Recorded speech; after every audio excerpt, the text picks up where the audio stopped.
Hello everyone, कैसे हैं आप लोग। अभी इससे पहले जो वीडियो हमारे आए थे उसमें मैंने ई क्लास के बारे में काफ़ी कुछ डिस्कस किया था। इसके पिछले वीडियो में मैंने प्रैक्टिकल पोर्शन भी डिस्कस किया था, जिसमें मैंने बताया था कि राउटर को किस तरीके से हम DHCP जो क्लाइंट था उसकी रिक्वेस्ट को किस तरीके से ब्रॉडकास्ट पास कराएंगे, उसको एज ए रिले एजेंट के तरीके हमने वर्क कराया था। और हमने आपसे ये भी कहा था कि इस नेटवर्क को मैं समझा रहा हूं, इसलिए आप ये ना सोचे कि मैं DHCP पढ़ाने लगा। एक्चुअल में एक जो पार्ट मेरा बचा हुआ था डी क्लास, और उस डी क्लास के बारे में मुझे बताना था कि डी क्लास कौन सी रिसर्च में यूज होता है। उसके लिए आपको ये नेटवर्क समझना पड़ेगा।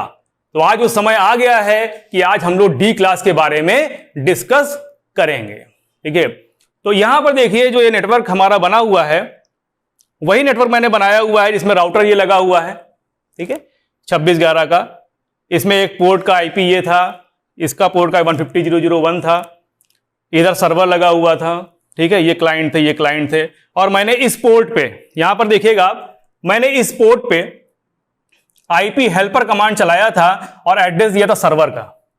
किसका? DHCP सर्वर का, जिससे कि ये क्लाइंट जो है ब्रॉडकास्ट रिक्वेस्ट जो है इस पोर्ट के अंदर इंटर कर पाए और सर्वर तक पहुंच पाए और सर्वर उनको IP दे दे। मतलब इस तरह का हमने प्रैक्टिकल आपको करके दिखाया था।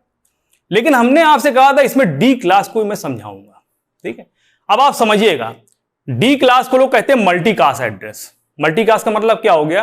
किसी ग्रुप के अंदर, स्पेसिफिक किसी ग्रुप के अंदर ब्रॉडकास्ट करना। डी क्लास सिर्फ यही यूज नहीं होता है। डी क्लास जब आप CCNA में डायनेमिक राउटिंग प्रोटोकॉल पढ़ेंगे, RIP वर्जन 2, EIGRP, OSPF, वहां पर भी डी क्लास यूज होता है। ठीक है, तो अभी मैं वो तो डिस्कस नहीं कर रहा हूं। जब सिस्को चलेगा, डायनेमिक राउटिंग प्रोटोकॉल पे हम डिस्कस करेंगे तो वहां आपको बताएंगे कौन कौन से डी क्लास के एड्रेस वहां पर यूज होते हैं। देखिए, नेटवर्क में जो भी काम होता है जो हमें दिखता नहीं है, जिसका सिर्फ रिजल्ट दिखता है लेकिन प्रोसेस नहीं दिखती है, वो रिसर्च का नाम उसको दिया जाता है। जिससे अभी हमने बताया था कि क्लाइंट सर्वर को ढूंढता था तो 255 4 बार यूज करता था, तो वो क्या एक रिसर्च ही तो थी कि क्लाइंट सर्वर को ढूंढ रहा है, रिसर्च कर रहा है, ढूंढ रहा है। आप लोग सोचते थे पता नहीं कौन सी स्पेशल रिसर्च इंटरनेट वाले कर रहे हैं जो हमें नहीं पता चल रहा है। एक्चुअल में वो रिसर्च हमारे नेटवर्क के अंदर चल रही थी, जिसको हमने प्रूफ किया आपको। ठीक है, उसका हो सकता है प्रैक्टिकल में और बताऊं कौन कौन से पैकेट कब कब पास हो रहे हैं, कब कब नहीं पास हो रहे हैं। आगे प्रैक्टिकल पोर्शन में मैं डिस्कस करूंगा यहां पर। लेकिन अभी तक जो मैंने प्रैक्टिकल डिस्कस किया उसमें डी क्लास कहां यूज हो रहा है। भाई ऐसा तो नहीं मैं ये कह के छोड़ दूंगा कि नहीं जब CCNA आएगा तब मैं आपको बताऊंगा, ऐसा नहीं है। मैं डी क्लास का एक ऐसा एड्रेस डिस्कस करना चाह रहा हूं जो हमारे इस नेटवर्क में, DHCP रिले एजेंट वाले नेटवर्क में यूज हो रहा है। देखिए यहां भी क्या हो रहा है, राउटर में जितने पोर्ट होते हैं मैंने बताया उतने ब्रॉडकास्ट डोमेन होते हैं। मान लीजिए E0/0 से एक नेटवर्क जुड़ा हुआ है, एक ब्रॉडकास्ट डोमेन ये हो गया, एक ग्रुप ये हो गया। एक E0/1 से जुड़ा हुआ है नेटवर्क, एक ग्रुप ये हो गया। ये 150 वाला ग्रुप हो गया, 100 वाला ग्रुप हो गया। अब यहां से 150 वाले नेटवर्क के जो क्लाइंट हैं वो इंटर कर रहे हैं अपनी रिक्वेस्ट को लेकर, और वो जा कहां रहे हैं, किस ग्रुप में जा रहे हैं? E0/0 वाले ग्रुप में जा रहे हैं। और वहां किसके पास जा रहे हैं? पर्टिकुलर किसी एक सिस्टम के लिए हमने ब्रॉडकास्ट इनेबल किया था, तो उस ग्रुप में किसी स्पेसिफिक को ब्रॉडकास्ट पहुंचा रहे हैं। यही तो मैंने प्रैक्टिकल बताया था। तो यहां पर देखिए मल्टीकास्ट का काम आ गया। मल्टीकास्ट का काम यहां पर आ गया कि यहां से पैकेट निकला और निकलने के बाद E0/1 से इंटर किया और राउटर के अंदर ट्रेवल करके कहां पहुंचा? E0/0 पर, और वहां पर इस नेटवर्क में किसी के पास नहीं गया, सिर्फ इस सिस्टम के पास गया। इसको कौन मैनेज कर रहा है? इसको मैनेज कर रहा है डी क्लास। डी क्लास कौन सा IP इसमें मैनेज कर रहा है?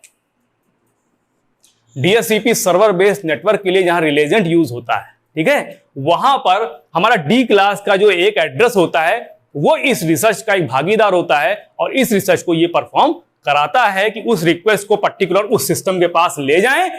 ठीक है, उस ग्रुप पे पर्टिकुलर स्पेसिफिक वही ब्रॉडकास्ट पहुंचाना है, वो काम करता है ये एड्रेस। तो देखिए यहां पर रिसर्च हुई कि इस तरह की इधर के जितने सिस्टम थे उनको उस ग्रुप में किसी एक पर्टिकुलर सिस्टम को ढूंढना था, तो वो इसकी वजह से हो पाया।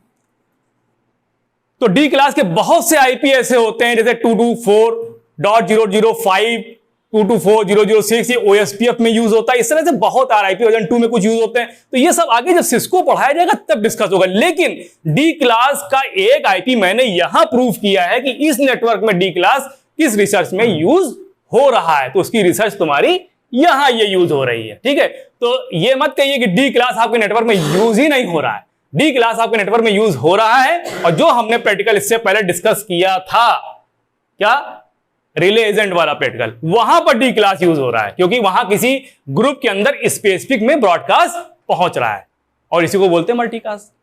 ठीक है, तो अब बात ये होती है कि ये एड्रेस तो मैंने यूज करना बता दिया आपको कैसे यूज हो रहा है। अब बात ये होती है कि ये जैसे अब डी क्लास में जो ये रेंज होती है 224 से लेके 19 से लेके 224.0.0.255, ये अभी अनअसाइंड रेंज है।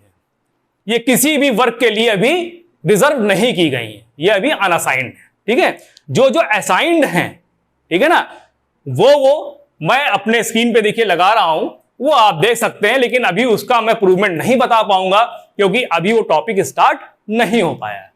तो ठीक है, तो जैसे मैंने आपको प्रॉमिस किया था कि ई क्लास कैसे यूज होता है, डी क्लास कहां पर यूज होता है, तो जो हमारे सिस्टम में अभी जितना हमने पढ़ा उसमें यूज हो रहा है वो ये यूज हो रहा है। ठीक है, तो आपको आई होप समझ में आ गया होगा। अभी इसके आगे हो सकता है कि मैं एक प्रैक्टिकल और डिस्कस करूंगा जिसमें ई क्लास का जो डेटा है या डी क्लास का जो डेटा है, पैकेट है, वो किस तरह से मूव कर रहा है। अगर वो पॉसिबल हो पाएगा तो मैं आपको प्रैक्टिकल पोर्शन भी उसका दिखाऊंगा। तो बने रहिए हमारे चैनल टेक जोन के साथ इसी तरह की कुछ इंफॉर्मेटिव जानकारी के लिए।